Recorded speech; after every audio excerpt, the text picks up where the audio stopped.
இன்றைக்கி பாவக்காய் புளிக்குழம்பு செய்ய போகிறேன். எண்ணெய் ஊற்றிட்டேன். அடுத்து கடுகு, அடுத்து இங்கே பாருங்கள் வெங்காயம், தக்காளி, பூண்டு, கொத்தமல்லி இதெல்லாம் ரெடி பண்ணி வச்சுருக்கேன். இப்போ வெங்காயம் போடுறேன். பூண்டு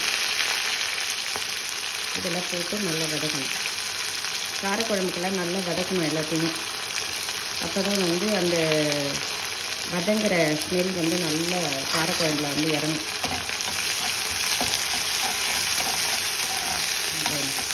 இந்த வடகெல்லாம் எப்படி காஞ்சு அது ஒரு டேஸ்ட் வருது. அந்த மாதிரி இதெல்லாம் காரக்குழம்புக்கு இதெல்லாம் நல்லா வதங்கணும்.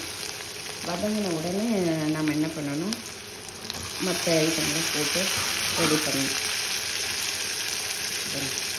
கொஞ்சம் உப்பு போடும்.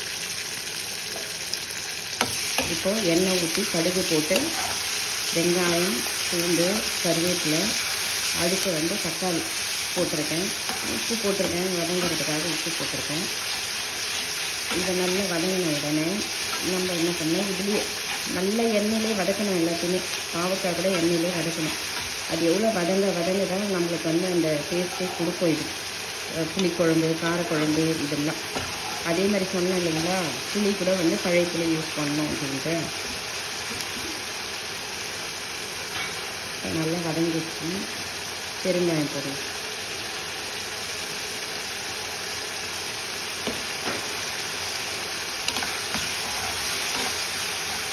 பெருங்காயம் போட்டு வதக்கணும். பெருங்காயம் கூட எண்ணெயில் வதங்கினா கொஞ்சம் அது ஒரு டேஸ்ட்டாக தான் இருக்கும். அப்படியே போட்டோம்னா அது ஒரு பெருங்காயம் இது ஸ்மெல் வரும். இதில் எண்ணெயில் போட்டு வதக்கினோம்னா அது ஒரு டேஸ்ட்டு கொடுக்கும். இப்போ நம்ம என்ன பண்ண போகிறோம், அது பாருங்க பச்சை பசேல்னு இருக்கு பாருங்க இந்த பாவக்காய். ஏன்னா அது ஃப்ரெஷ்ஷாக அப்படியே செடியிலேருந்து அறுக்கிறது இல்லைங்களா, மார்க்கெட்டுக்கெல்லாம் போகிறது கிடையாது. அப்படியே அறுத்து எடுத்துகிட்டு வந்தேன் ஊர்லேருந்து. அதனால நல்லா இருக்கு பாருங்க, பச்சை பசேல்னு இருக்கு பாருங்க. பார்க்கும்போதே அப்படியே சாப்பிட்லாமான்னு இருக்கு பாருங்க.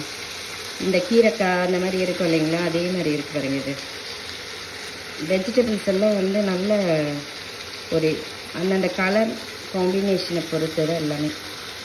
எனக்கு ஸ்பெஷலாக பிடிக்கும் பாவக்காய், கீரை இதெல்லாம் ரொம்ப ஸ்பெஷலாக சாப்பிடுவேன்.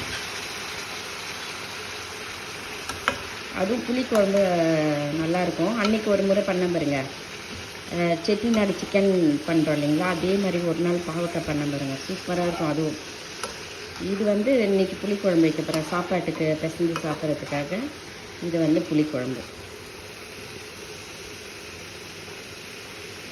இப்போ மிளகா பிடிக்கணும்.